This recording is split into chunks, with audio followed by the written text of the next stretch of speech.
So chapter 4a looks at the least squares regression line. Now all of chapter 4 focuses on the idea of the least squares regression line, and it does take up a considerable portion of any SAC or exam questions that you may come across. So while chapter 4 does only go up to 4D, some of the chapters can be fairly dense and they are quite important in terms of the further mathematics course. So to start with, the process of fitting a straight line to bivariate data is known as linear regression. And you may have also previously heard of the term line of best fit or a trend line. Very similar concepts. Now, the most common linear regression is the least squares approach, and is what the further mathematics course mainly looks at. So let's say we've got this scatter plot and we've got a regression line that looks something like this.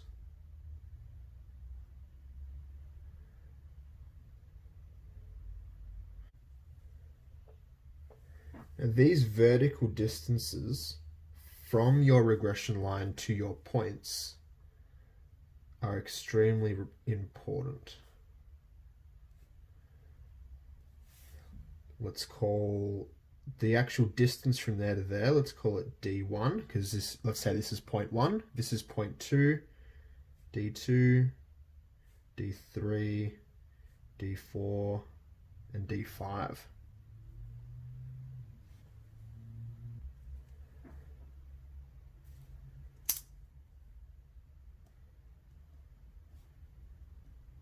Now these vertical distances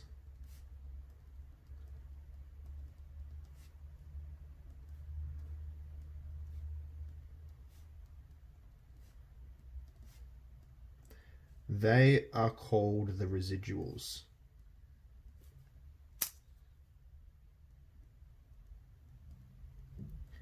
This is an important term that you want to know. So these distances are called the residuals. Now, what the least squares regression line actually is, if you take the sum of the squares of these residuals, so we have D1 squared plus D2 squared plus D3 squared plus D4 squared plus D5 squared, if you make that a minimum, as in you find the line that makes sure this sum is as small as possible, that is what your least squares regression line is. Now, it may be a bit confusing to think about why we're minimizing the sum of the squares of the residuals. Why can't we just go D1 plus D2 plus D3 plus D4 plus D5 and find the minimum of that equation?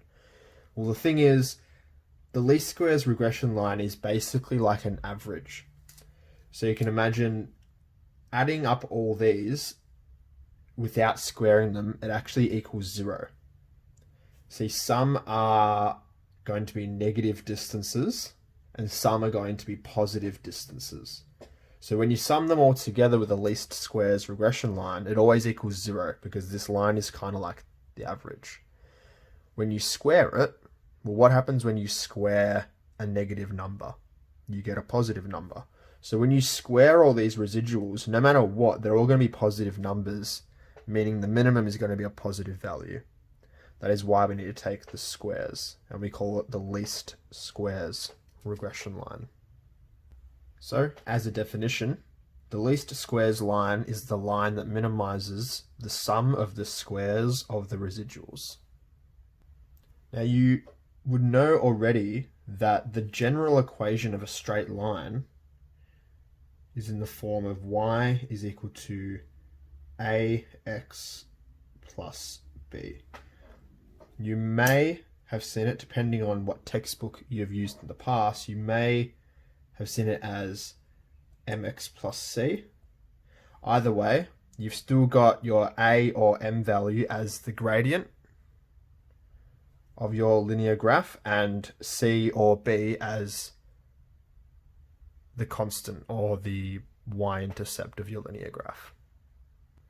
Now, when you have got a least squares regression line, it's natural to want to know what form does the equation make, or what form does the equation take, sorry. Knowing the equation of your least squares regression line will help you predict certain values as well. Now, as usual, your calculator can give you what these a and b values are equal to, and we'll look at that further along in chapter 4. But it's always good to know where these values come from. The mathematics of actually figuring out where a and b come from involve some pretty dense calculus, which are beyond the scope of the further mathematics course.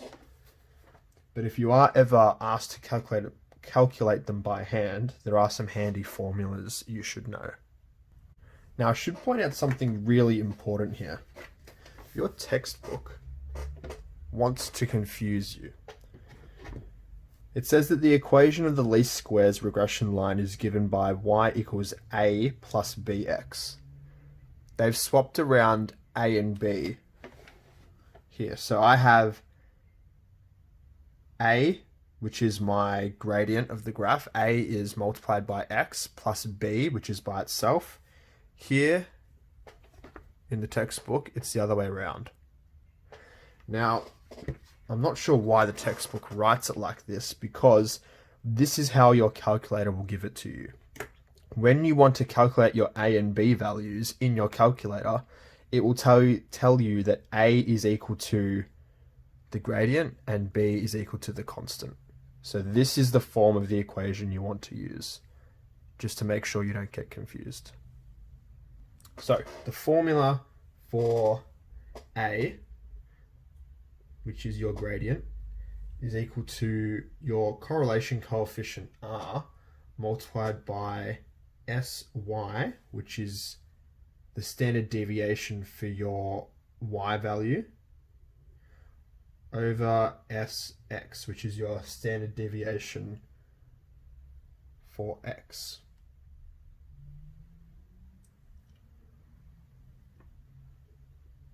B, which is your intercept,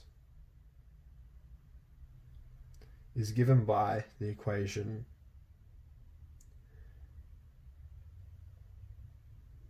y bar, which is the mean of your y values, minus a multiplied by the mean of your x values.